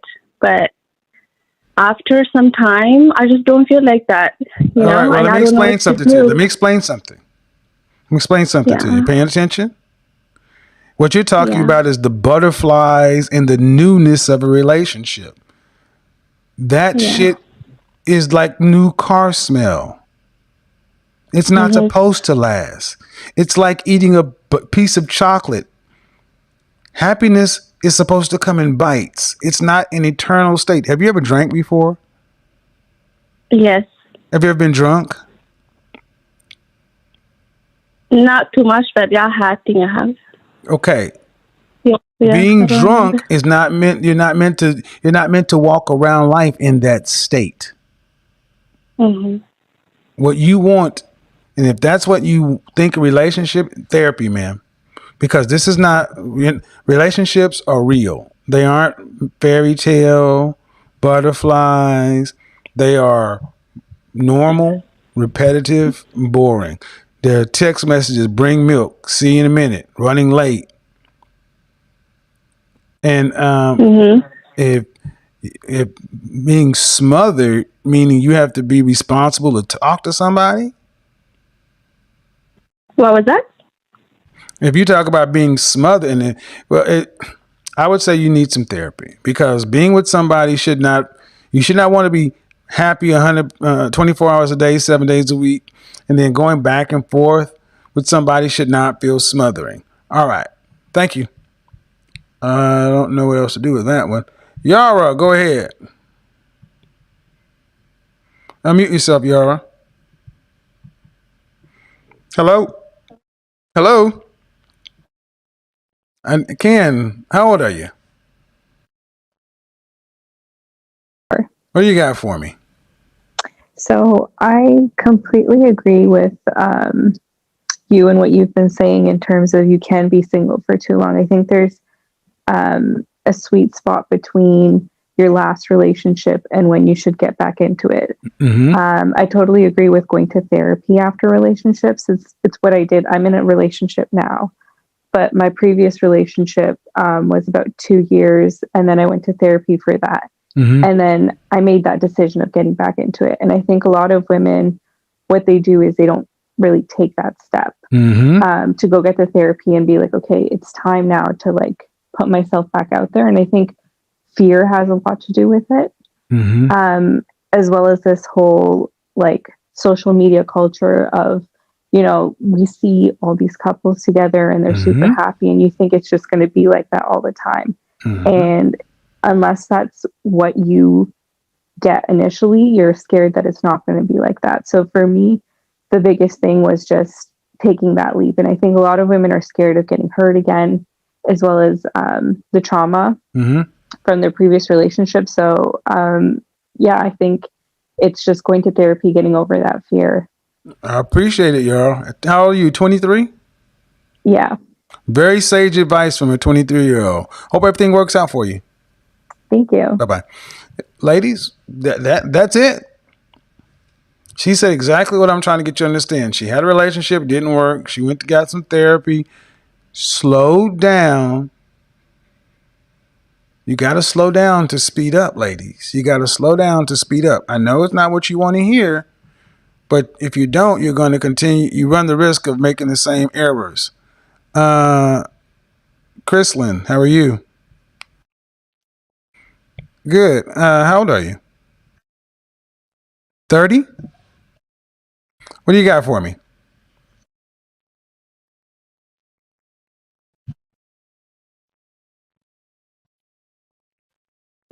For graduate school. And now that I'm here. Hold on, I didn't make sure. You're 38 and you're relocated from Houston to New York City? Yes. Go ahead. And I'm in graduate school. And now that I'm here, it has become very clear to me that I am ready to be married. Okay. And so. What are you going to grad school for? Interior design. Okay. Interior architecture, basically. All right. Now that I'm here and I'm recognizing that this is a true reality for me, I am one of those people who I try my best to do everything quote unquote right. Like I didn't go all over the place. I did the work in terms of healing. I'm sorry, I didn't hear you. Okay. I did the work, and after I would get in a relationship, I would make sure I do what I need to do. And I just feel like I am at a standstill now. Like I know I'm in the danger zone, but I'm at a point where I just don't know where to go. How long have you been here? I have been in New York now for almost 2 months. All right. Well, yeah, and the city is different. I mean, I'm here. It is very different. I've used to live here, and I'm back. I'm contemplating coming back seriously. You want to be married. How many children would you like? Or do you want kids? Oh, definitely want kids. 3. 3. Next question. Do you want to have to work to pay significant bills after you're pregnant? Of course I don't want to, but I'm perfectly able to do so. All right. But the answer is you prefer not. I mean, I would. Right. For me, I'm one of those people. I'm from Texas, East Texas, and we're really big on making sure that. I came from a household where my mother made the most money, and she took a step back. Okay, so what are you in New York City? Which borough are you in? I'm in Manhattan. All right, so most Manhattanites don't want to work after pregnancy, man. I mean, I know what it is, man. Because okay, so 3 kids, and the good thing is, things are dropping here. So, how tall are you? I am 5'2.5". Please add the half. Please add the half. You short women, I always want the halves. Dress size. I am about a 7'8". How much did you weigh at your last weight? Last time you weighed yourself? I'm a thick one, so I'm probably like a 175, 180. What was that? It's the fat sound. Oh my gosh. I'm very proportioned. Sweetheart, I'm an image consultant. 5'2", 180 pounds is not proportion. The average, listen, breathe. I know. I'm hearing you out. The average height of a man in 1965 in this country was 5'10", and his average weight was 165 pounds. Okay. Conversely, the average height of an American woman was 5'4", and her weight was 120 pounds, a 45-pound differential. In 2015, the average height of an American male was still 5'10", and his weight had shot up from 168 to a whopping 160, from 165 to a whopping 168. He blew up in 50 years. He blew up a whole 3 pounds. However, the average height of a woman was still 5'4", but the average weight jumped from 120 to 160. The average American woman gained 40 pounds, and in the Black community, that number is 187. You weigh 180 at 5'2". How much would a man at 5'2", if he were a healthy weight, what would he weigh? 5'2.5". How much would a man? It'll probably be 100 and what? 50, 130? About 135 pounds as a man. At 5'2", you should be closer to 115 pounds. 115, 118, a dress size 4. So, this is one of the this is one of the biggest issues with women in general, Black women in particular, because the shorter you are, the more men understand. You have no children, right? None. Mm-hmm. So, if you were to get pregnant today at 180 pounds, you would put on 30 to 50 pounds of baby weight. That will give you on the low side 210 to on the high side 230. At nearly 40 years old, the chances of dropping all of that are negligible, especially if you don't have a history of being a healthy weight. You're going to keep about 50% of that weight. Child after child after child. After 3 kids, he can expect his wife to be around 210 pounds. After 3 children. Ma'am, what man who can make the kind of money you're talking about, that give you the option to not have to work, to raise the children in Manhattan, wants a wife who's 210 pounds? I'm trying not to take offense to your statements. I'm trying my best. Really, I am. Well, here's the thing. But understand something. Listen, ma'am. Understand. I'm a professional image consultant. This is not my opinion. Okay. I've been image consultant for men and for women. Okay. This is backed up by the science, the data, the statistics, the facts. They're there. So go ahead. Well, the reason why I'm maybe a little conflicted with where I understand where you're coming from that perspective, but I'm also looking at the fact that I guess where I came from and the cities that I've lived in beforehand, a lot of, as you were talking about earlier, the pretty girl, where I'm from, she could be the pretty girl and thick is all get out. Right. I've lived in Houston, man, but what I'm asking you is a man who is making enough money to support a wife and 3 kids in Houston would be making about $350,000. In Manhattan, that's closer to that's not gonna make it. Well, in Houston, in Manhattan, you're talking about $550. Okay, How many men making $500,000 a year have 200-pound girlfriends here? I'm not familiar. They I'm don't. not familiar. They don't. And see, the thing is, ma'am, the first test is a fitness test. Fit, cooperative, and single are what gets married.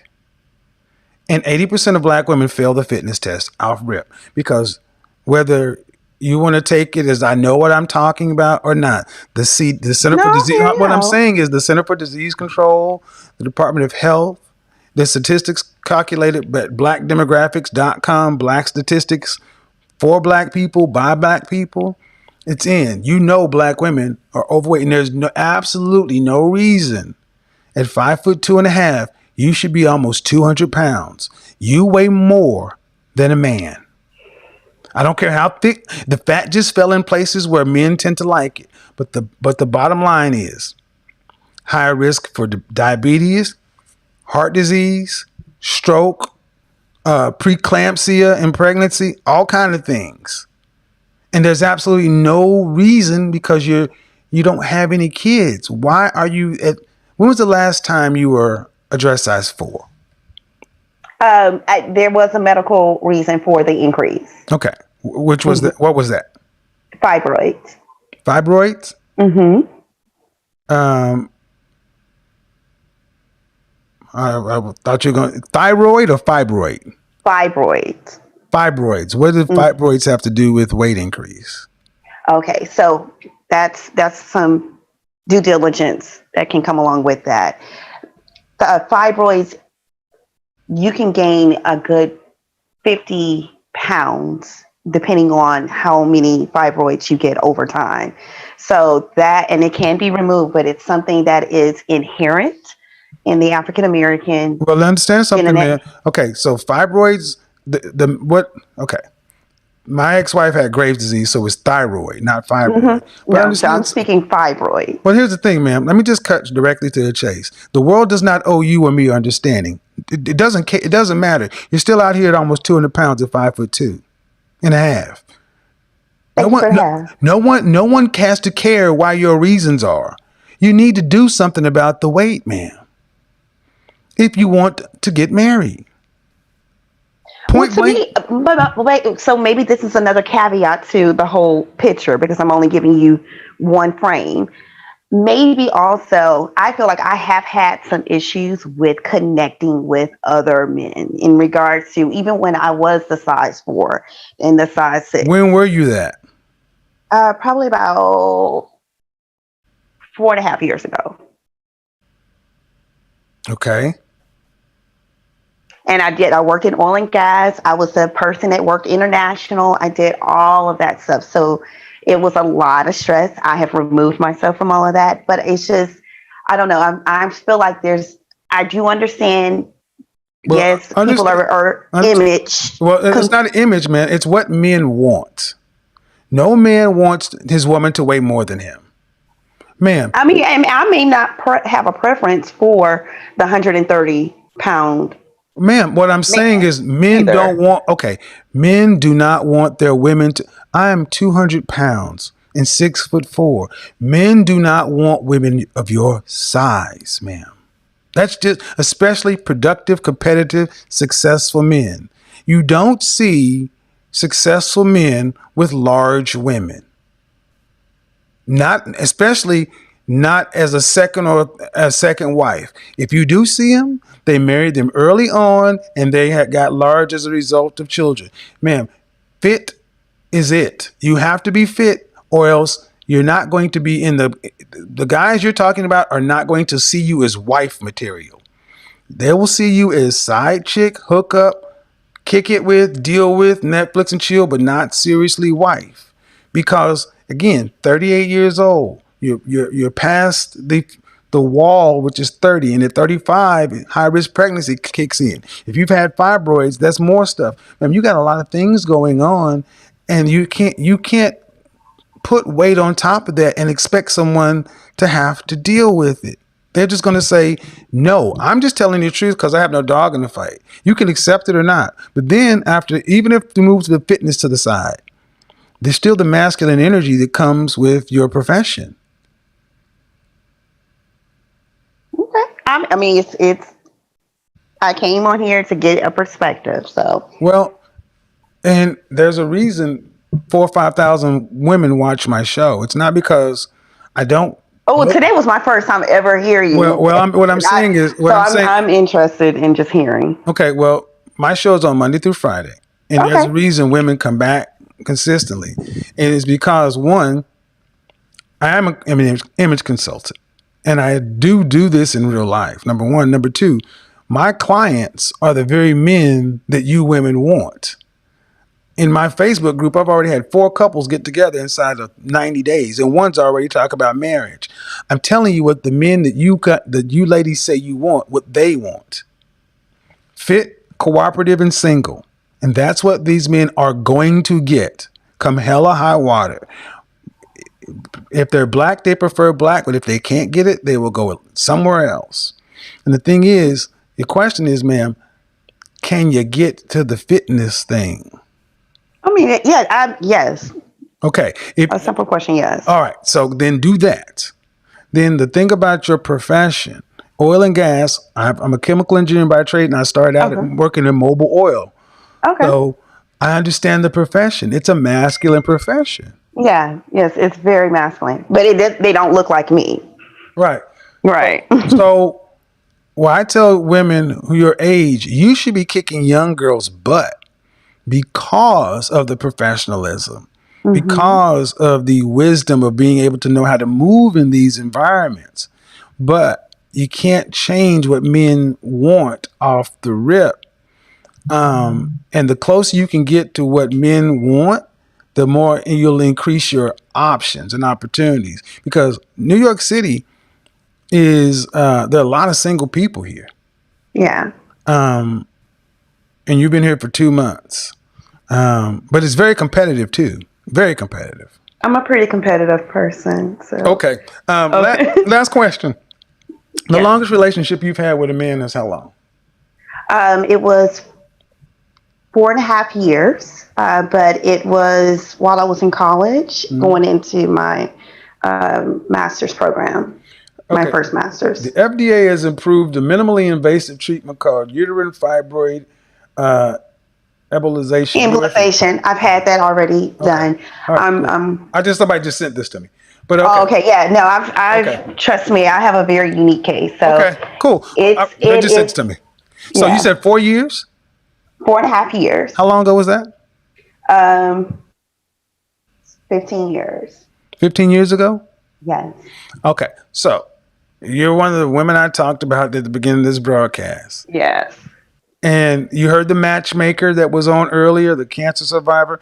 There are plenty of women who are in these spaces my channel is watched by lots of professional, successful women.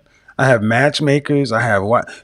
Just listen, get a glass of wine, get a Xanax, and just listen and understand that I'm not sitting up here at 1:00 in the morning to trash. No, I don't get that feeling from you at all. I don't. But the thing is, it's about understanding what the men you want. And I truly feel sorry for many of our sisters because you were told, go get that degree, go do this, go do that. And now it's like the world switched and twisted up on you. All of a sudden, like, oh, that degree, all that, I'm a PhD. I'm a PhD. That shit is not what they want. And that's foul because I'm a man. And I don't pay the same price as you would pay as a woman. I can 100%. Have a different. So this is why I say the fit component help goes along with the cooperation component and the femininity. You're in a masculine competitive environment. So getting around feminine women in a softer space. This is where I tell ladies like yourself, especially if you have the means, etiquette classes, femininity coaches, all that kind. Invest because you did. Well, I will admit that I feel like I am a very feminine woman and very, very attuned to being. I don't want to use that term, but knowing how to be docile in certain environments. Okay. So I feel like I'm very good at doing that. I think that one of the issues is still, even when I was a size 4, I feel like I was having the same issue. All right. Well, so after a while, I'm starting to wonder, like, okay, if this is the variable that it has been the same. Right. Well, I would tell you that I would tell you what I'm getting is, it's kind of like as a fragrance connoisseur. Let me switch gears.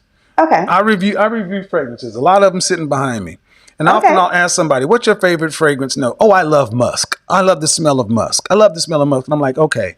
And I'll say, well, what's your favorite perfume? Oh, it's something. And it'll be vanilla. I'm like, that's not musk. Matching. Right. But to them, that's musk. So if you feel like what you're doing is feminine, but you're not getting the outcomes, then you're right. The variable is you. I can't kind of gauge it, but it's not uncommon for women who work in masculine, male-driven professions, especially Black women, to have that masculine energy because it's welcomed. It's actually praised in our community. This is why getting around femininity instructors and influencers, because I'm not going to ever try to teach a woman femininity. But femininity, by its very definition, gets protected. It's soft. It demurs. It does things differently and gets the outcomes just because masculine is drawn to feminine. So I appreciate you calling in, sis. Okay. Thank you so much. All right. Bye-bye. Shout out to the caller. All right. We got one more call. It's almost 1 o'clock in the morning. We've gone long tonight. Somebody's daughter. I can't pronounce your name. Somebody's daughter. Go ahead and unmute yourself. All right.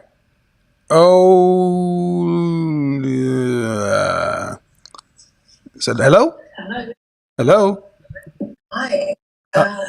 My name is Rebecca. Okay. How are you? Very well, thank you. What do you have for me? So I called in because some time ago you mentioned that you had been a stepdad, and it wasn't a great deal. And I am a 36-year-old with 2 children, and I just wanted to get your suggestions and advice. Okay. On how I could make myself it's really, in any way. It's really not the subject of the broadcast tonight, but I will try to help if I can. Were your children, were you married to their father? Yes. How old are your children? 1 year and 11 years. It's going to be really difficult to make a 1 year work because is that the child in the background? Yeah. It's going to be really difficult to make that work because somebody's going to have to be there going forward. I'm going to go ahead. Here's the thing about, I'm going to unmute you, man. I'm going to answer your question. At 1 year and 11 years, I don't know why you and the husband are not together. But unfortunately, that's a difficult push because you got one that's 11, one that's 1. There's not even enough spread. If you met somebody next year, they're still going to have to put the resources and things in as if that's their biological child. And there's a father out there. I think many of you ladies, if you seriously want to go forward, you find somebody you want to be with, you may have to try to do joint custody where he has the 50% of the time and you have him 50% of the time, because a man being a stepfather, I'm going to tell you, I had 100% of the responsibility. Every time I bought something for my stepchild, I was taking money from my child. That's just the reality of it. The stepwife, the wife, that's her child.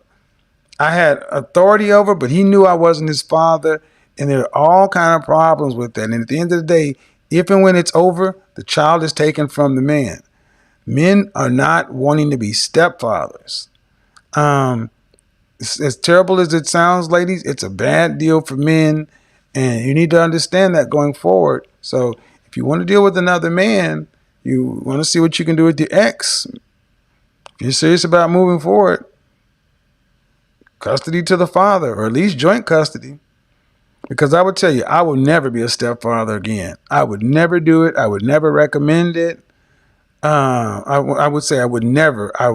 It would be hard to recommend it unless the father is like, no, I didn't want to go down that path. So I wish you guys the best, though. I'm going to go ahead to you, let me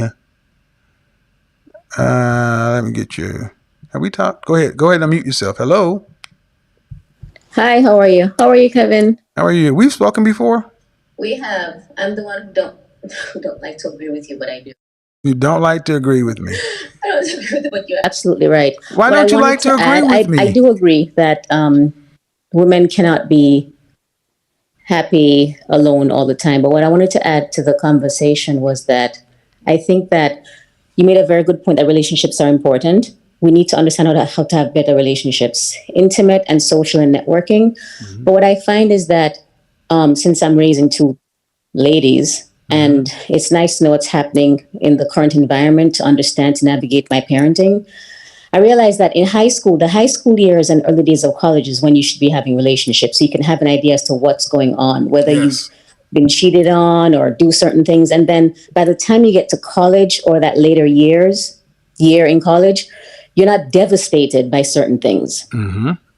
And so by doing that, if you navigate, so, I mean, obviously you have to be, attractive enough to have a couple of dates here and there, go out, have experiences, intimate experiences. And I did that personally. Like I learned a lot from my high school relationships. Mm-hmm. It doesn't matter how serious it was. I learned so much from it. So by the time as I'm growing, I've already had some lessons and tools in understanding people as to how the intimate relationship. And a lot of women, they either don't get approached a lot in high school or during those years. So it just becomes a lot more difficult to basically attract or to proceed with a relationship. Well, and that's true. You're supposed to practice. Right. That's my point. And so you don't know, right. And so the 48-year-old is like, I'm ready. Well, you have to do it simultaneously. Mm-hmm. You're not ready at 48 and know you want to have a relationship because you have to now go take prerequisites. Like you have to go take classes for the basics. Right. All right. I appreciate it, Ma. You like agreeing with me. You just don't like saying you like agreeing with me. I know I don't like saying it, but I do agree with you. So a lot of things you say to me, I was told at a very young age. So I came across a little bit harsh with people, but it paid off. There you go. All right. Appreciate it. Thank you for calling in. All right. Bye-bye. Bye. She likes me. They know they like me. Look, ladies, relationships are reciprocal. Relationships are reciprocal. For every man, I deal with PCS men, Henrys, high value guys, and hit squads. Henrys in training. That's who I deal with. The top 30% of men feeding it to the top 10, to the top 5, to the top 3, to the top 1. But we all want reciprocal. And that's the thing. You ladies want reciprocal too. You don't want to give your body, give your time, give your womb, give your heart, give whatever, and feel like it's a bad investment or you can get taken advantage of. Got it. But neither do men. Men don't want to give their money, their time, their resources, even them parts of themselves. Believe it or not, guys have feelings too. They don't want to be getting played or whatever. Like when I start talking about the dog, the chat room went crazy with guys talking about these dogs are like kids and everything else. And I think a lot of the ladies are shocked. They're like, I didn't know that guys think this way. I was like, exactly. Because you're not thinking reciprocal. You're not understanding that when you are dealing with the man, it's as awkward or off for him too. And he's risking himself. They shouldn't call them relationship. They should call them risks. That's why I think it would be better if people start practicing earlier on, asking what they want, what do I want? What am I willing to do to get it? What are the kind of people that can provide that kind of lifestyle? Where do they go and what do they want? And then you got to pick one. You just got to pick one. It's like saying you want to go to LA. I'm going to LA. I got to pick an airline. There's several airlines. I got to pick an airline. There are a lot of hotels. I got to pick one. You got to pick. And every time you get on the airline, it's like, man, that airline could have got me earlier. I could have had a better. You got to pick. I'm not the kind of person that worries about what I did not pick. When I found that app, hotels tonight and found out that hotels were a lot less expensive. I didn't go back and say, "Dang, man, I've been here for 7 days. I was like, just keep moving forward." Jennifer, you're in the Zoom call. Your microphone's not connected. That's why I can't put you in. You know, I say little things that are tongue in cheek and this and that, but you professional, productive, successful ladies, in order to become competitive, you have to start thinking reciprocity. And in order to do that, start treating men in a way that's good faith.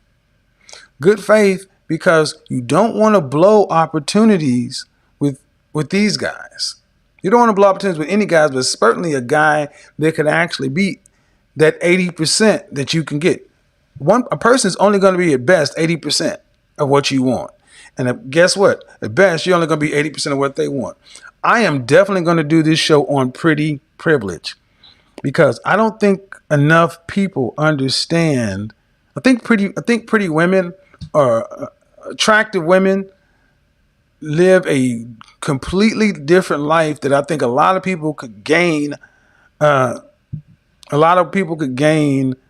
Some great insight and wisdom to understanding what people who are not like you go through.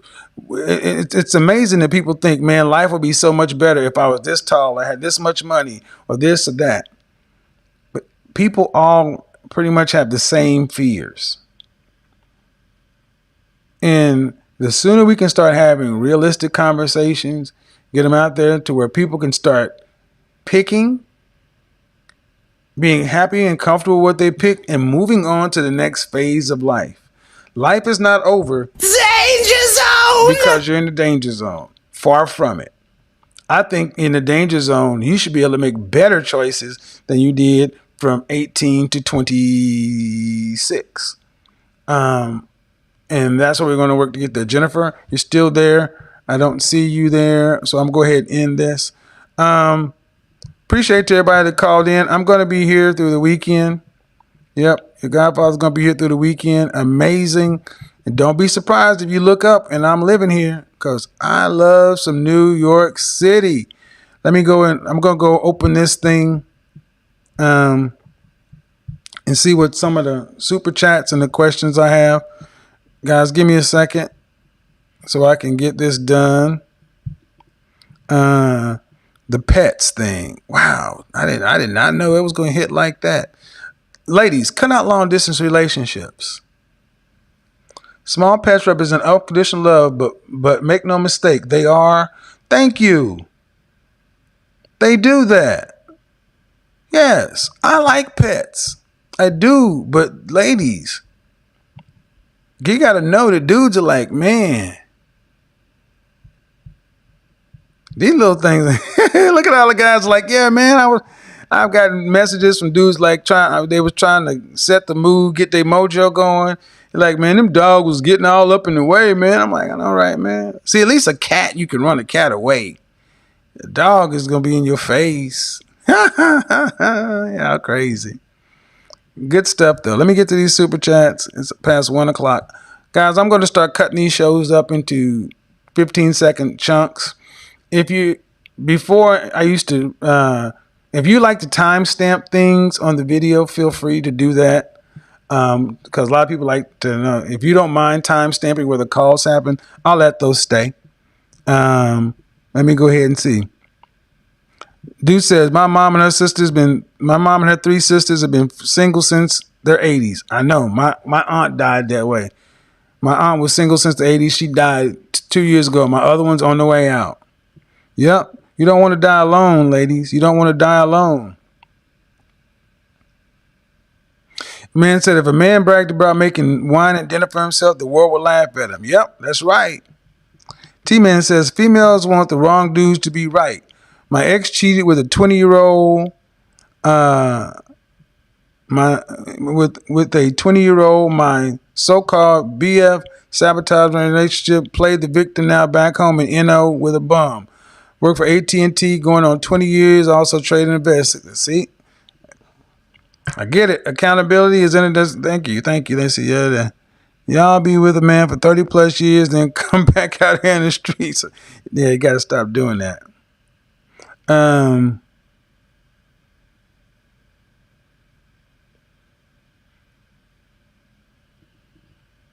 the comment starts by saying something interesting.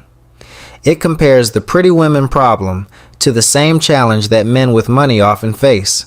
And when you think about it, there's actually a point there. When someone has something that many people want, whether that's beauty, status, or financial success, it can become difficult to know who genuinely values you for who you are versus what you represent. For example, a wealthy man might wonder if someone is interested in him for his character or just his lifestyle. In a similar way, someone who gets a lot of attention for their looks might struggle to know whether someone truly wants a deep connection or is just drawn to surface level attraction. Another point the comment brings up is about healing after relationships. It argues that sometimes people spend years saying they're healing, and in the process, their dating life kind of pauses indefinitely. Now, healing is important. People absolutely need time to recover after serious breakups, heartbreak, or difficult life experiences, but I think the underlying point here is about balance. At some stage, people also have to move forward with life instead of staying stuck in a place where fear or past experiences control future decisions.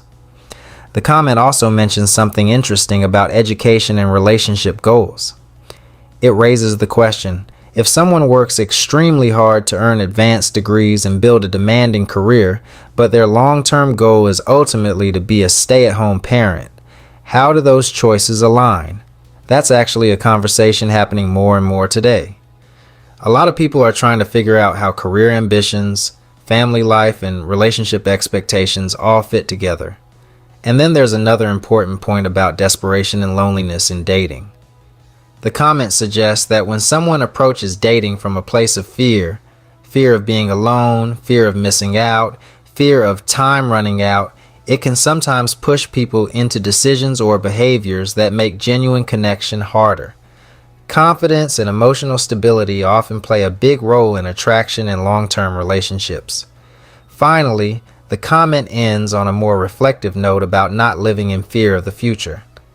Life doesn't always unfold exactly the way we plan it, but focusing too heavily on worst-case scenarios can sometimes take away from living in the present and building meaningful relationships and communities around us. And honestly, that's probably the biggest takeaway here. A lot of these conversations are really about balance. Balancing personal growth with relationships, balancing healing with moving forward, and balancing independence with connection. But I'm curious what you all think about this perspective. Do you think modern dating issues come more from misaligned expectations, or do you think society is just going through a period where relationship dynamics are changing for everyone?